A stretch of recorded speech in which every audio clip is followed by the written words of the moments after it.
नमस्कार विद्यार्थियों। और आज हम काव्य खंड के एक अध्याय के बारे में बात करना चाहते हैं जिसका नाम है वाक। वाक जो रचना है वो कवयित्री ललदेद्य की है। ठीक है, तो इस वाक के जो कवयित्री है ललदेद्य वो एक कश्मीरी है, कश्मीर से संबंधित है, कश्मीर से संबंध रखती है। ठीक है, इन कवयित्री ललदेद्य का जन्म 1320 में हुआ था और इनका निधन या मृत्यु 1391 में या 1391 में हुई थी मृत्यु। और ये जो वाक हैं, ये वाक क्या है समझिए। वाक को हम वाणी भी कह सकते हैं। ठीक है, तो यहाँ हम क्या पढ़ेंगे, कवयित्री ललदेद्य की वाणी। ये जो दो पैराग्राफ हैं, दो पद हैं, ये क्या है, कवयित्री ललदेद्य द्वारा लिखी गई वाणी है ये। ठीक है, और ये क्या है, इसमें ध्यान रखना है कि जो वाक है इसका अर्थ है वाणी, और ये जो वाक है ये एक कश्मीरी छंद है, कश्मीरी भाषा का छंद है वाक।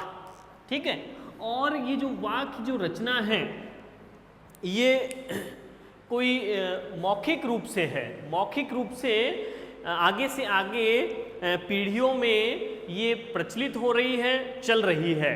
ठीक है, कौन, वाक। तो वाक रचना जो है मौखिक रूप से कश्मीर में प्रचलित है, और ये संस्कृत और फारसी के स्थान पर कवयित्री ने स्थानीय भाषा का प्रयोग किया। तो उस समय जो विद्वानों की जो भाषा थी संस्कृत, ठीक है, और जो प्रभावी जो भाषा थी फारसी भाषा, दोनों को अस्वीकार करके उन्होंने जो अपनी रचनाएं बताई, लिखी, वो स्थानीय भाषा में लिखी, जन सामान्य की भाषा में अपनी रचनाओं का सृजन किया, अपनी कविताएं लिखी। ठीक है, कौन सी भाषा में, कश्मीरी भाषा में।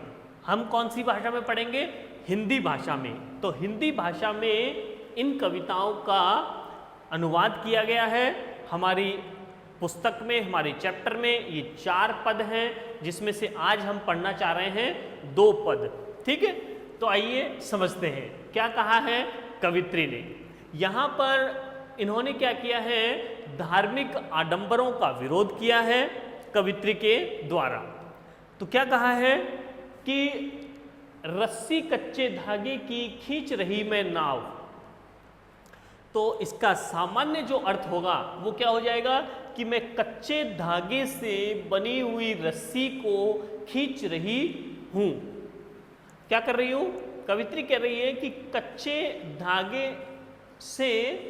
धागे की रस्सी से मैं नाव को खींच रही हूं। ठीक है, एक नाव है नदी के अंदर, उसको मैं चला रही हूं, किससे, कच्चे धागे से बनी हुई रस्सी से। जो कभी भी वो रस्सी है, क्योंकि वो कच्ची है, वो टूट सकती है। ये इसका सामान्य अर्थ है। इस पंक्ति के माध्यम से कवयित्री कहना चाहती है कि क्या कहना चाहती है कि खींच रही मैं नाव, मैं अपने नाव को खींच रही हूं। नाव का अर्थात है जीवन, नाव का अभिप्राय है जीवन, जीवन को चला रही हूं। मैं अपने जीवन को चला रही हूं, किसके माध्यम से, कच्चे धागे से बनी हुई रस्सी के माध्यम से। ठीक है, तो कच्चे धागे से बनी जो रस्सी है, अर्थात जो कच्ची रस्सी भी जिसको कह सकते हैं, किसको कहा गया है, शरीर को कहा गया है। शरीर को पूछा जाएगा कि शरीर को कच्चे धागे से बनी हुई रस्सी क्यों कहा गया है, तो हम कहेंगे कि जो शरीर होता है वो क्षण भंगुर होता है, क्षण भंगुर। ठीक है, क्षण में भंगुर हो जाने वाला या एक ही क्षण में नष्ट हो जाने वाला। प्रत्येक मनुष्य जो जन्म लेता है, प्रत्येक प्राणी जो इस धरती पर आता है, उसका एक जीवन काल निर्धारित है और वो उस जीवन काल के बाद यहाँ से पलायन कर जाता है, उसकी मृत्यु हो जाती है। ठीक है ना। तो कवित्री ने क्या कहा है कि जिस प्रकार कच्चे धागे से बनी हुई रस्सी से नाव मैं खींच रही हूँ और उस रस्सी के टूटने का डर है, उसी प्रकार मैं अपने क्षणभंगुर शरीर के द्वारा अपने जीवन को जी रही हूँ। अपने इस शरीर के माध्यम से मुझे भी इस शरीर के टूटने का अर्थात इस शरीर के नष्ट हो जाने का भय है। क्यों भय है? कि ये जो शरीर है वो क्षणभंगुर है, अर्थात मुझे ज्ञात नहीं है कि मेरी आयु कितनी है। ठीक है। और कभी भी मेरे इस शरीर जो है वो नष्ट हो सकता है। ठीक है।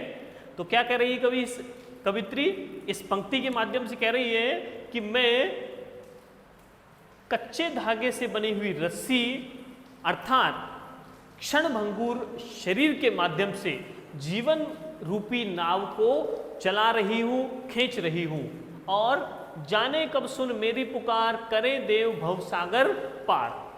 और मुझे यह ज्ञात नहीं है कि कब मेरे ईश्वर, मेरे आराध्य देव कब मेरी पुकार सुनेंगे और मुझे भव सागर से, भव सागर का मतलब है, भव का मतलब संसार और सागर का मतलब समुद्र, तो भव रूपी सागर या संसार सागर भी कह सकते हैं। भव सागर का मतलब हो गया संसार सागर। ठीक है। तो जिस प्रकार से सागर जो है वो अनंत होता है, असीमित होता है, उसी प्रकार ये संसार भी क्या है, वो अनंत है, असीम है। इसलिए इस संसार को सागर के समान कहा गया है।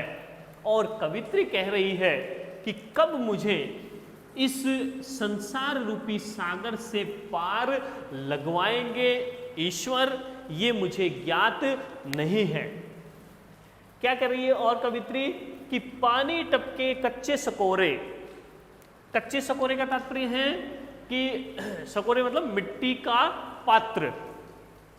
तो जो मिट्टी का जो पात्र है उससे वो क्या हो रहा है, वो टूटा हुआ है और उस टूटे हुए मिट्टी के पात्र से पानी टपक रहा है। ठीक है ना। इसका मतलब क्या है कि मेरी जो आयु है निरंतर कम होती जा रही है, धीरे धीरे आयु मेरी कम होती जा रही है। हर साल मेरी आयु में से 1 साल कम हो जाता है, धीरे धीरे मेरा जीवन समाप्त होने के नजदीक है।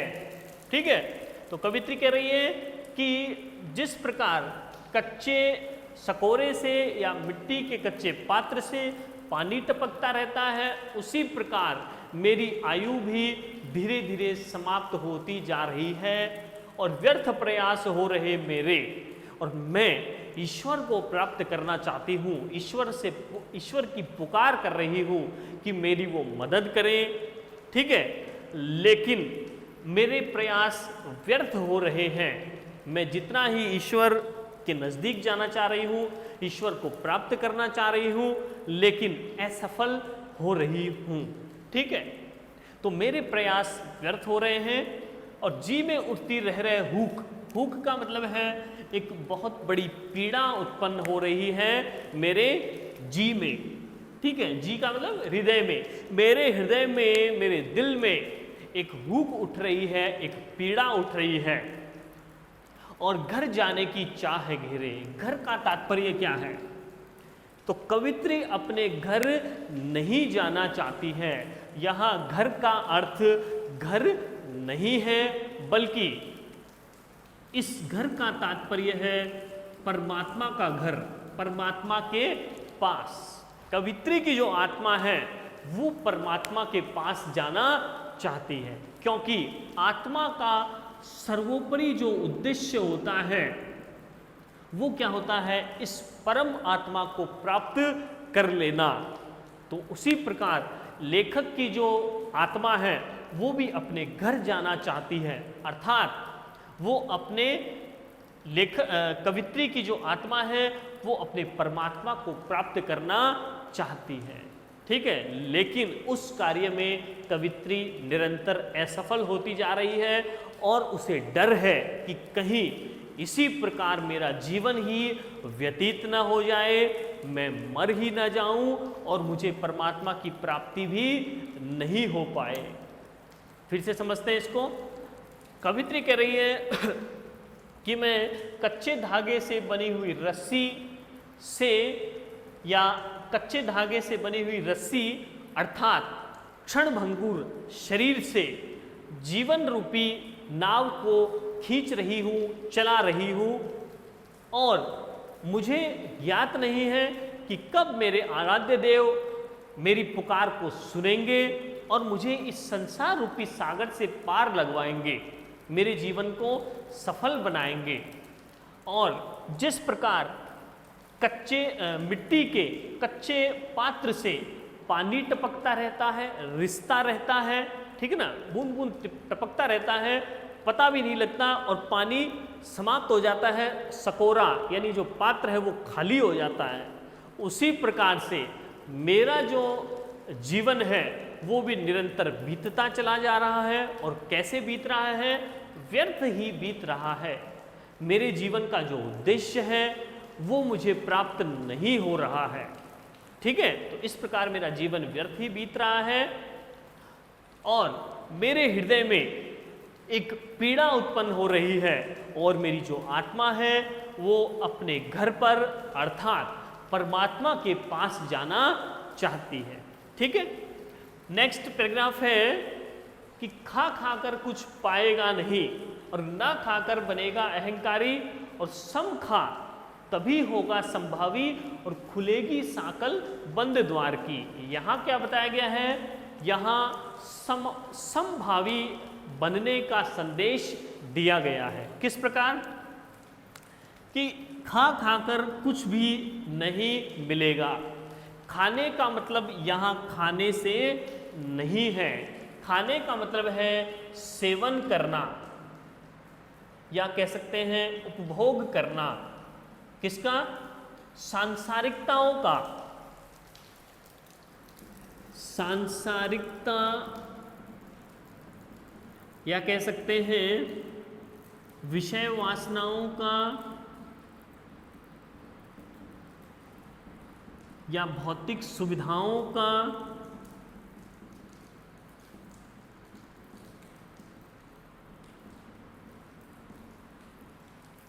तो कवित्री क्या कर रही है कि ये जो सांसारिकता है, ठीक है, इसमें जीना, इसका सेवन करना या फिर विषय वासनाओं और भौतिक सुविधाओं का सेवन करना, उपभोग करना, ठीक है ना, जितने भी विषय हैं, ठीक है ना, जितने भी भौतिक सुविधाएं हैं जो हमको हमारे जीवन को सरल बना रही है, जो हमको बिल्कुल आराम पसंद मनुष्य बना रही है, तो इस प्रकार से दिखावे की जो चीज़ें हैं उन चीज़ों को, उन भौतिक सुविधाओं को, उन विषय वासनाओं को और सांसारिकता की बातों को हम अगर क्या कर रहे हैं, उपभोग कर रहे हैं, कंज्यूम कर रहे हैं या सेवन कर रहे हैं, तो क्या होगा, हमें कुछ भी नहीं प्राप्त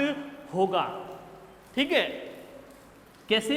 अधिक उपभोग नहीं करना चाहिए, ठीक है ना। जितनी भी सुविधाएं हैं हमें आवश्यकता नहीं है उन चीज़ों की, फिर भी हम उपभोग कर रहे हैं, तो ये सर्वथा अनुचित है, ठीक है। तो कवित्री ने क्या कहा कि इन भौतिक सुविधाओं का या विषय वासनाओं को हमें अत्यधिक मात्रा में सेवन करने से कुछ भी प्राप्त नहीं होगा, और यदि न खाकर, अगर अधिक खाएंगे, अधिक सेवन करेंगे तो भी कुछ प्राप्त नहीं होगा। यदि हम कुछ भी न खाएं, यानी दुनिया में जितनी भी सुविधाएं बनी हैं, जितने भी हमारे जीवन को सफल बनाने की, सरल बनाने की जो भी चीज़ें हैं, तो उनका हम बिल्कुल भी उपभोग ना करें, अपने जीवन को संन्यास की तरह जी लें, वैराग्य धारण कर लेंगे, तो क्या हो जाएंगे, हम अहंकारी बन जाएंगे। ठीक है, क्या कहा है कि अधिक मात्रा में भौतिक सुविधाओं का और विषय वासनाओं का उपभोग करने से कुछ भी प्राप्त नहीं होगा, और उन विषय वासनाओं और भौतिक सुविधाओं को बिल्कुल हम नकार देंगे, बिल्कुल भी उनका उपभोग नहीं करेंगे, तो हम अहंकारी बन जाएंगे। यानी अधिक मात्रा में भी उपभोग नहीं करना है और बिल्कुल हमें उनको सुविधाओं को नकारना भी नहीं है। तो क्या करना है फिर? तो कवित्री ने कहा है कि सम खाना है। खाने का अभिप्राय यहाँ क्या है? सेवन करना या उपभोग करना। सम खाना, सम खाने का मतलब है कि समानता रखना, हम कह सकते हैं सामंजस्य रखना है, समन्वय रखना है, समन्वय या सामंजस्य। ठीक है ना, जो भी सुविधाएं हैं उनका संतुलन बनाना है।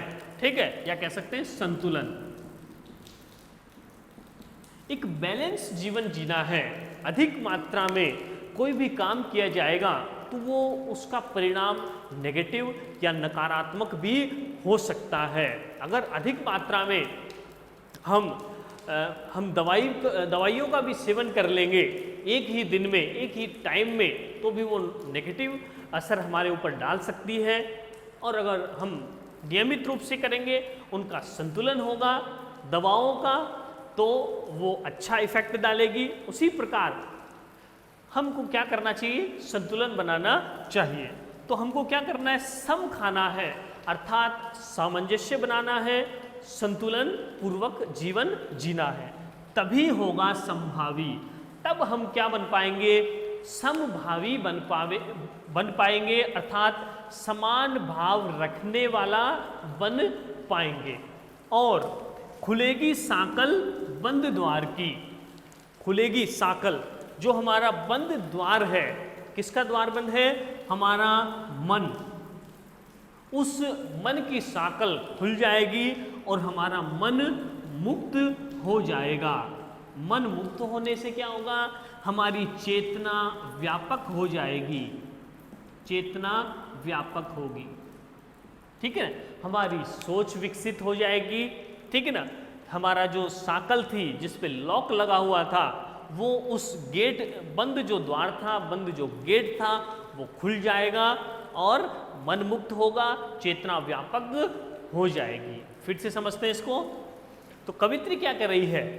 यहाँ कहा है कि हमें अधिक मात्रा में विषय वासनाओं और भौतिक सुविधाओं का सेवन या उपभोग नहीं करना चाहिए, और हमें संसार की विषय वासनाओं और भौतिक सुविधाओं का पूर्ण रूप से त्याग भी नहीं करना चाहिए। तो क्या करना चाहिए?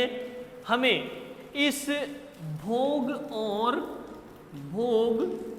और त्याग में सामंजस्य, भोग और त्याग में सामंजस्य, समन्वय और संतुलन रखना चाहिए। तभी हम समभावी बन पाएंगे, समान भाव रखने वाला बन पाएंगे, और हमारी जो बंद द्वार की साकल है वो खुल जाएगी, अर्थात हमारा मन मुक्त हो जाएगा और हमारी जो चेतना है वो व्यापक हो जाएगी।